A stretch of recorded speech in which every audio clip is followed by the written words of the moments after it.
Donald Trump only chooses the best people to serve in the White House, and the best of the best is undoubtedly Rudy Giuliani. You might know that he's not only the personal lawyer to Donald Trump, but he's also served as the cybersecurity czar, although he's had a few difficulties in that area himself. Precisely 26 days after he was tapped to advise Trump on cybersecurity, the former mayor went to a San Francisco Apple store and asked an employee to help him unlock his iPhone 6.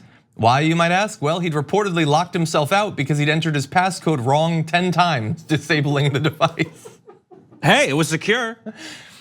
His phone was so secure, not even he could hack into it. Oh my God, it's like the whole can God create a boulder too heavy for God to lift thing. That's exactly what I was gonna say, because I'd heard that before. Really? You've never heard that? No. That's a thing, it's a theological question. Can God create a boulder too heavy for himself to lift? I don't deny it, and it makes sense that it exists. I just wasn't gonna say that. Well, you just blew my mind. Buckle right up, buddy, because this segment's about that now. No, anyway, so we're gonna talk here. So this is a stupid nonsense story. But it does sort of make you think, but it's not that simple. It makes you think. So did he forget his password on his phone, which he's always on and has entered 1,000 times? Did he forget it and then try 10 separate attempts at it? Or was it not his finger, was it his butt? Because we know he butt dials people. Maybe he butt passworded. It's just amazing all the different ways you could picture Rudy Giuliani messing up his own password. A, he forgot it. B, just the way he lies and just pushes on through with it. He's like, no, this is my password. This is my password. You're rejecting it, but it's not. Yeah. And just the moment, we've got to track down the person who actually, the genius who had to help him. Well, we have a little bit of information in that area because the thing is, NBC News, even if it's a stupid story, NBC News is like, well, we got to investigate this, and so they did. NBC News reviewed a photo of an Apple Store internal memo for a customer named Rudolph Giuliani, which could be any number of people, with a number attached to his firm, Giuliani Partners. That narrows it down. The news outlet also spoke to a former Apple Store employee who was present and another source familiar with the incident. NBC News, take a half day. You don't need multiple sources for this story. Yes, you do. A stupid little thing. No, I think that's great. It's just the kind, you hold yourself to the same journalistic standard every time. I get that. If you're gonna come at mainstream media, at least they're doing stuff like that. No, I know, and look, they did a good job, okay? So what are the implications of this? You might think, well, obviously there's none, and you're mostly right, but Apple staff reportedly erased Giuliani's phone and set it up as new from an iCloud backup, according to a memo seen by NBC News. That would mean that the president's lawyer's phone data is stored on Apple's iCloud, or at least was at the same time he was the nation's top cyber guy, which is now a term. Thanks, Jennings Brown. And so, yeah, it's just floating around in the clouds. And this is something that I keep coming back to, is if you support Trump and Giuliani, how?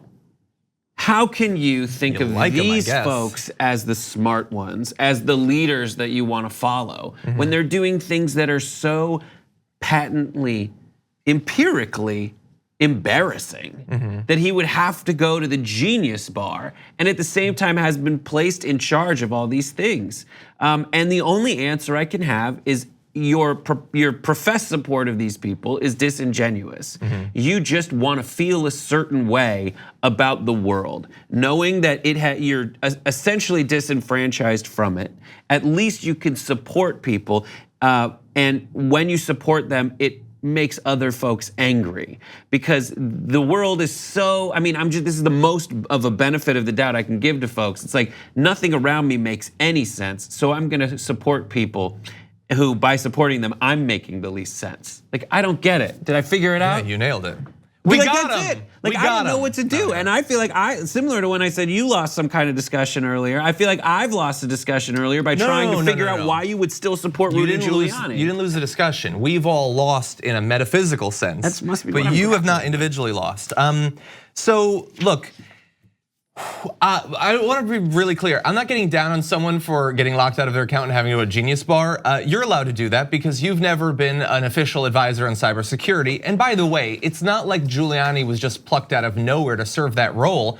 After 9/11, he traveled the globe advising, I think, Mexico City on cybersecurity efforts and things like that. He's never known. He's the only person in the world who still butt dials people. But that is the consultant game.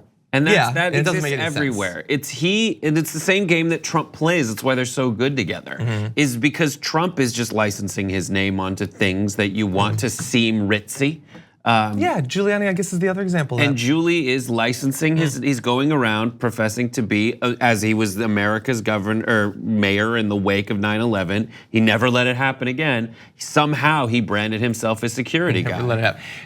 9/11 is 0% on Rudy Giuliani. I want to be very clear about that.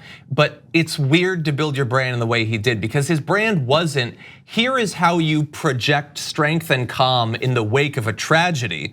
His brand was stopping tragedies, but he didn't stop the tragedy. He projected stability and calm in the wake of a tragedy. So it's weird how you can brand that. You're 100% right. He frisked everyone who didn't deserve it. That's true. Oh yeah, no, he's a terrible guy. Look, now this is obviously a funny story. That's why we're talking about it, but it's an inroad to a more important conversation about this, because it's one thing to like look at the cybersecurity advisor to the president and say he's a joke. Obviously, he's a joke, but this exists in a cloud of, like the president's lawyer's data, it exists in a cloud of similar issues, and that is that Donald Trump refuses to use a secure phone, even though they've tried to get him to do that. Everyone in the White House uses private email for official business. The GOP is doing everything they can to block election security efforts.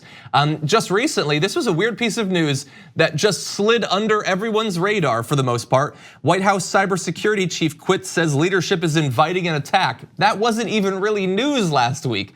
But so Rudy Giuliani, I hope that you hook him with him being a chucklehead who has to go to the Genius Bar, but then the meat of that sandwich is they don't take any of this seriously, and why would they? Donald Trump has no incentive to secure anything. He has profited greatly from the insecurity of these exact systems.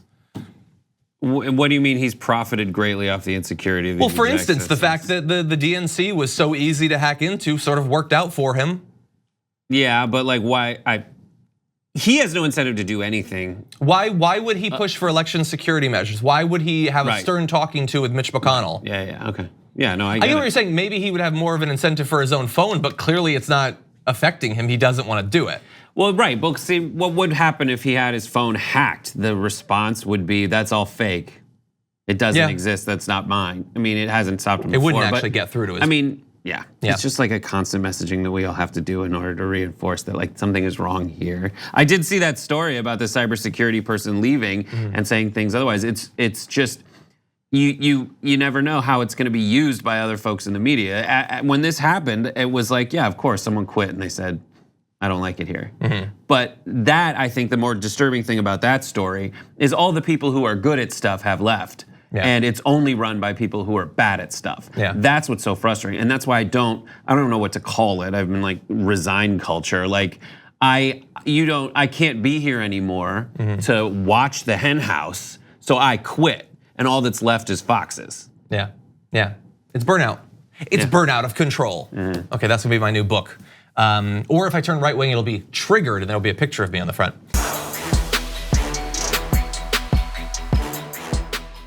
Thank you for watching this clip from the Damage Report. For more content from the show and access to TYT Network members only exclusives, go to tyt.com/Brooke. Wait, no, it's tyt.com/John. Go to tyt.com/John to sign up.